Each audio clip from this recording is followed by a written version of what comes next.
Salut les beaux gosses. Ça va? Ah, j'ai pas mes lunettes, mais c'est bien moi. Est-ce que vous aussi, ça vous arrive de repenser à avant quand vous étiez plus petit et de vous dire qu'est-ce que j'étais con? Non, mais c'est réel. Et le pire, c'est qu'on faisait tous les mêmes trucs sans forcément s'en rendre compte. Par exemple, qui n'a jamais mangé ses crottes de nez? Qui? Ce petit goût salé, tu sais, t'as l'impression de boire la tasse.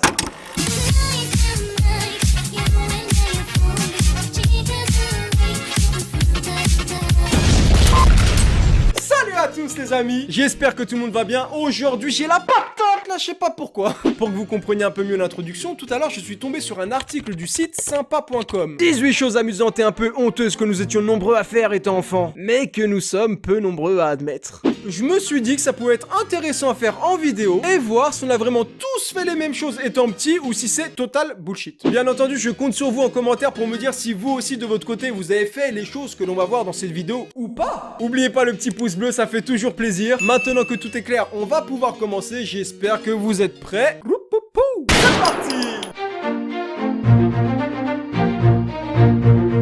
Le premier truc que l'on faisait tous, c'était trouer sa gomme avec son crayon à papier. Non mais dites-le, avouez-le, faites pas les mythos. Qui n'a jamais passé 5 minutes à tailler son crayon à papier parce qu'il avait plus de mine pour au final l'enfoncer dans sa gomme et casser la mine? Oh, monter le toboggan à l'envers. Oh non, je suis vraiment désolé pour vous les gentilles personnes qui prenaient le temps d'aller à l'entrée du jeu, faire tout le tour pour enfin accéder au toboggan tout en haut et le descendre. Malheureusement, vous ne pouviez pas le descendre parce qu'il y avait toujours un petit con, oui un petit con comme moi, qui montait le toboggan par le bas pour aller en haut. Mais bon, entre nous, je suis sûr que certains d'entre vous l'ont fait et continuent à le faire d'ailleurs. Parce que des fois, je vois des gens un peu bizarres dans les toboggans au McDo. Les mecs sont là, ils ont 20 ans passé, ils continuent à aller dans les toboggans. Oh, il n'y a que les enfants des années 80 et 90 qui comprendront ce que signifie cette image. Alors moi, je suis un enfant des années 90 pour tout vous dire, mais je comprends ce que veut dire l'image, mais je l'ai jamais fait. Sûrement quand le signal de la télé n'est pas très bon et que tu dois tapoter pour que ça revienne à la normale. Moi, j'ai plus tendance à faire ça dans ma voiture étant donné que j'ai pas de compte Spotify et... Enfin bref, du coup, j'écoute la radio et dès que ça grésille, je mets une patate uppercut dans le poste radio et je peux te dire que tout va mieux d'un coup. Toi aussi tu essaies de sortir toutes les mines en même temps? Mais comment ça j'essayais? J'essaye toujours. Vous noterez que le stylo il est accordé au fond. Non mais le détail c'est très important sur YouTube, c'est très important. Non, ou sinon, là peut-être qu'il est pas écrit, mais est-ce que vous faisiez ça aussi? Ça je l'ai appris au collège, ça m'a pris 3 ans. 3 ans avant de maîtriser ce tricks.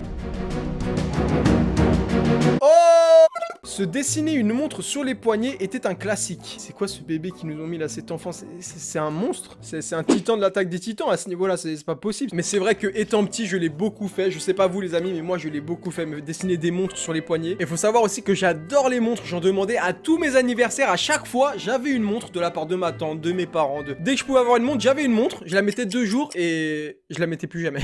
Je les garde, mais je les porte pas. Je sais pas. Tu as certainement déjà fait cela quand tu étais petit. J'ai jamais fait ça. Qui n'a jamais essayé d'effacer ce qu'il avait écrit avec la gomme bleue jusqu'à déchirer la feuille de papier? Eh ben moi, je l'ai jamais fait. Et parce que j'ai jamais eu de gomme bleue et rouge. Pour la simple et bonne raison que je trouvais ça trop cher. Non mais quand j'étais petit, j'étais un malade. On allait au resto, mon père il me disait prends un dessert, ça te fait plaisir, prends un dessert. Moi dans ma tête, j'étais déjà un comptable, je calculais tout. Alors que j'avais 5-6 ans, je connaissais rien à l'argent de base. Non, c'est trop cher, papa. Moi, j'ai juste prendre une bouteille d'eau et des frites.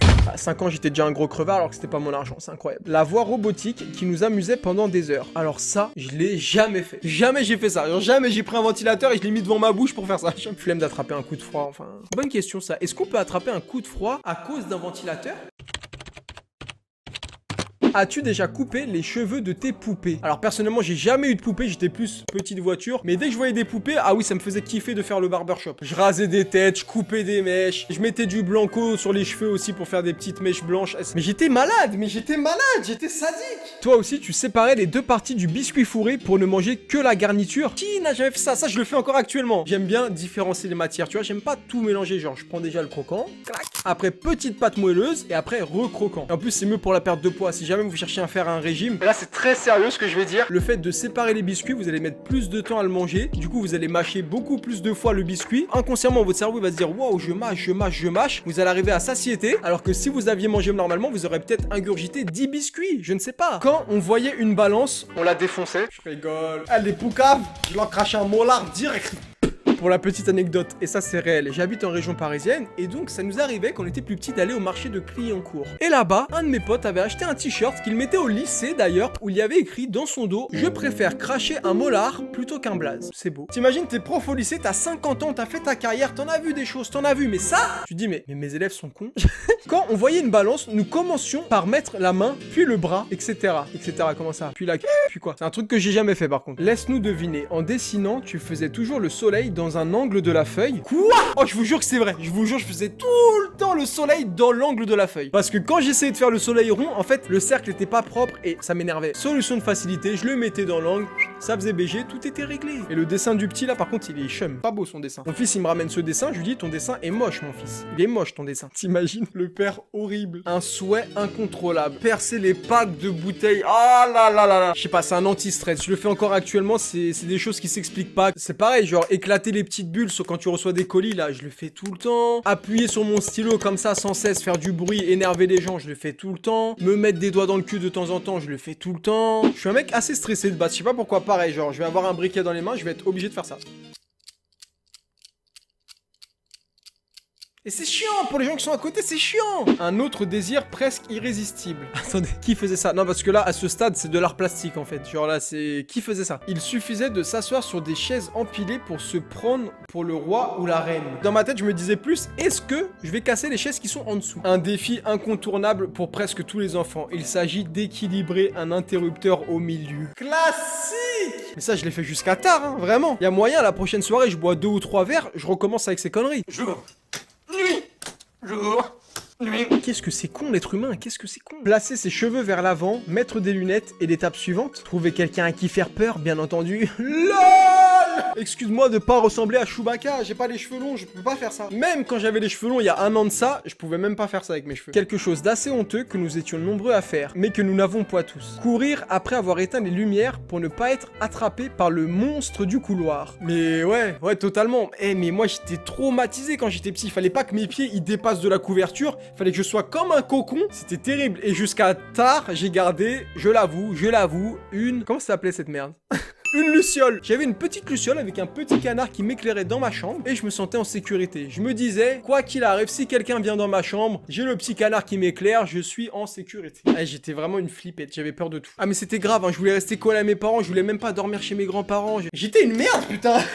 Au moins, papa et maman, vous voyez que je tiens à vous. Ça, c'est une belle preuve d'amour. Alors là, on en a fini avec cet article, mais je viens d'en trouver un autre qui peut être aussi intéressant. Donc, c'est 10 choses qu'on fait tous, mais qu'on ne s'avoue pas forcément. Mais c'est plus centré sur des choses que l'on fait encore actuellement étant adulte. Donc, si ça vous intéresse, on peut repartir dessus. Sinon, vous pouvez vous casser. N'oubliez pas le pouce bleu. Si vous avez kiffé, merci à vous. Et pour les plus fidèles d'entre vous, on continue. Ne pas se doucher tous les jours. Bah ça je me douche tous les jours. Attention, je préviens, c'est très rare, très rare. Non pas que j'ai honte, mais c'est rare. Quand je n'ai rien fait de la journée, si le soir je suis en train de bosser un montage, etc. et il arrive minuit, 1h du mat, je commence à être fatigué. Bon là, c'est possible que j'aille dans mon lit, je m'endors, sans m'être lavé de la journée. Mais c'est très rare. Porter les mêmes vêtements plusieurs fois sans les laver. Bah moi perso, ça dépend. Si c'est un jean, ouais bah bien entendu, je vais le porter plusieurs fois sans le laver. Genre, je peux le mettre jusqu'à 1, 2, 3 ans sans le laver. Je rigole, hein, je peux le mettre quelques fois, mais... Par contre, t-shirt, caleçon, je les mets une fois. Hein. C'est pas je vais mettre un calbut, je vais aller me laver et je vais remettre le même calbut. Impossible. Ah, le mot calbut, il m'extermine. Organiser un concert dans notre salon. Et ma passion, tous les soirs, je fais ça. Moi, je suis un rappeur de base. Mais il s'avère que des fois, je surestime ma voix, je me prends pour Céline Dion, je commence à taper des aigus, mais c'est dégueulasse, ça fait juste mal aux oreilles. Depuis la génération internet, googlisez les noms des gens que l'on rencontre. Ne faites pas les mythos, la plupart du temps, soit si vous êtes un plus de 40, vous allez sur Facebook, soit si vous êtes un plus de 20, vous allez sur Instagram, ou soit si vous êtes seulement un plus de 10 ans, vous allez sur Snapchat. Et après, si vous êtes un plus de 60, bon là, vous allez sur Copain d'avant, mais c'est un autre site, je sais pas si vous connaissez. Mais on le fait tous. Moi, le premier, dès que je rencontre quelqu'un, le soir même, soyez-en sûrs, hein, si un jour on est amené à se rencontrer, je vais regarder votre prénom sur Instagram. Il y a des choses comme ça qui s'expliquent pas. Comme quand je vais pisser, par exemple, avant de pisser dans un urinoir, qu'est-ce que je fais? Je crache. Avec ma bouche, je crache, hein, bien entendu. Voilà, c'est un secret que j'avais à vous annoncer. Je crache dans l'urinoir avant de pisser. Parler tout seul. Ah mais actuellement, je parle tout seul. Mais toute ma vie, je parle tout seul, je fais que ça. Là, je suis en face d'une caméra, je parle tout seul. Faire 200 selfies jusqu'à avoir la photo parfaite. Non, ça m'est jamais arrivé. J'ai déjà fait plusieurs photos jusqu'à avoir une bonne, mais pas 200. Genre, j'en fais 4-5 et voilà. S'énerver sur des poils incarnés. Ah, vous savez que moi, j'ai jamais fait ça. Et jusqu'à peu d'ailleurs, je savais même pas qu'on avait des poils incarnés qui allaient sous la peau. Ah, je suis grave inculte. Me laissez pas tout seul dans mon caca. Dites-moi que vous aussi, vous ne le saviez pas. Observer les objets chez les gens. Ça, c'est du voyeurisme, ça. Que l'on soit dans la salle de bain ou la cuisine de copains, on pousse parfois la curiosité à ouvrir un tiroir. Putain, je viens de me rendre compte que j'avais une crotte de nez. Je sais pas si on la voyait depuis le début de la vidéo, mais ça me met mal à l'aise. Quand j'étais plus petit, c'est vrai, ça m'est déjà arrivé. Quand j'allais chez des gens, j'ouvrais les tiroirs. Je sais pas pourquoi. Je prenais rien, mais j'ouvrais les tiroirs. Mais à l'heure actuelle, franchement, non, je m'en pète les reins. Je m'en pète les reins. Enfin, je m'en pète le rein parce que j'ai plus qu'un rein du coup. Connaître des paroles de chansons honteuses. Franchement, moi, j'ai honte d'aucune des musiques que j'aime. Et on fait tourner les serviettes. Attendre avant de répondre à notre crush. Avant, je faisais beaucoup ça quand je parlais avec des filles, etc. Mais c'était pas voulu en fait. C'est juste que j'ai jamais réussi à être vraiment impliqué dans les conversations. Vous savez, être sur le téléphone tout le temps, envoyer des SMS, tenir des conversations, ça me fatigue. Et répondre, et le soir, et bonne nuit, et salut, t'as bien dormi, et nique ta mère. Voilà les amis, on va s'arrêter là. J'espère que cette vidéo vous a plu. Il y a pas mal de choses qui sont vraies au final. On se rend compte qu'on fait tous les mêmes choses sans forcément le savoir. Voilà, n'hésitez pas à me faire vos retours en commentaire sur la vidéo si ça vous a plu, ce que vous faites, ce que vous ne faites pas. Ça m'intéresse vraiment, je vais lire, je vais essayer de répondre au maximum. Sur ce, je vous dis à bientôt dans une prochaine vidéo. Surtout, prenez soin de vous et de votre famille comme d'habitude. On se dit à bientôt pour une prochaine vidéo. À voir. Pourquoi pas se retrouver un jour sur YouTube une fois de plus. Peace. Balibalo dans le désert, se trimballer les couilles à l'air. Arrive un nuage de grenouilles qui lui bouffa la peau des couilles. Balibalo, Balibalo est un salaud. Et voilà, c'est fini. C'est vrai qu'on fait beaucoup de choses sans forcément s'en rendre compte, hein, comme cracher dans l'urinoir avant de pisser. Coronavirus. Connard de virus.